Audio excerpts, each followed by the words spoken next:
महान मुगल सम्राट अकबर और उनके बुद्धिमान मंत्री बीरबल की कहानियां भारतीय इतिहास का एक महत्वपूर्ण हिस्सा हैं। बीरबल की चतुराई और हास्य प्रियता ने उन्हें अकबर के दरबार में सबसे प्रिय सलाहकार बनाया। यह कहानी एक ऐसी घटना की है जिसमें बीरबल की बुद्धि ने न केवल एक रहस्य को सुलझाया, बल्कि अकबर के दरबार में एक नया सबक भी सिखाया।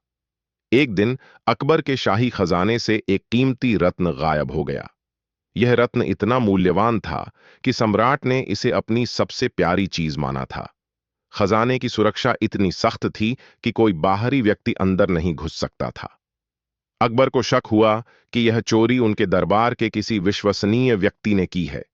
अकबर ने अपने सभी 9 दरबारियों को शाही सभा में बुलाया। उन्होंने सख्त लहजे में कहा, मेरे रत्न की चोरी किसी अपने ने की है। मैं चाहता हूं कि चोर खुद सामने आए, वरना सजा बहुत कठोर होगी। लेकिन कोई भी आगे नहीं आया। दरबारी डर के मारे चुप रहे और माहौल में तनाव बढ़ता गया। अकबर ने बीरबल की ओर देखा और कहा, बीरबल, तुम मेरे सबसे चतुर सलाहकार हो। इस रहस्य को सुलझाओ और चोर को ढूंढो। बीरबल ने सिर झुकाकर कहा, हुजूर, मुझे एक रात का समय एक दीजिए। बार की बात है, मैं चोर को दिल्ली के आपके भव्य सामने लाऊंगा। उसी रात बीरबल ने सभी 9 दरबारियों को एक कमरे में इकट्ठा किया। कमरे में अंधेरा था और बीच में एक बड़ा घड़ा रखा हुआ था। बीरबल ने कहा, इस घड़े में एक जादुई पत्थर है। जो भी इसे छुएगा, अगर वह चोर है तो उसका हाथ काला हो जाएगा। एक एक करके सभी इस घड़े में हाथ डालें। दरबारी डरते डरते घड़े के पास गए। कुछ ने जल्दी से हाथ डाला और निकाला, कुछ ने डरते हुए धीरे धीरे। आखिर में जब सभी ने ऐसा कर लिया, बीरबल ने एक एक करके उनके हाथ देखे। 8 दरबारियों के हाथ काले थे, लेकिन एक दरबारी राव खान का हाथ बिल्कुल साफ था। अकबर ने हैरानी से पूछा, बीरबल, यह क्या माजरा है?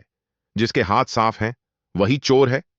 बीरबल मुस्कुराए और बोले, जी हुजूर, मैंने घड़े में कोई जादुई पत्थर नहीं रखा था, बल्कि उसमें कोयले की कालिक थी। जो चोर था उसे डर था कि उसका हाथ काला हो जाएगा, इसीलिए उसने घड़े में हाथ ही नहीं डाला। इस तरह राव खान का साफ हाथ ही उसकी चोरी का सबूत है। राव खान ने अपनी गलती मान ली।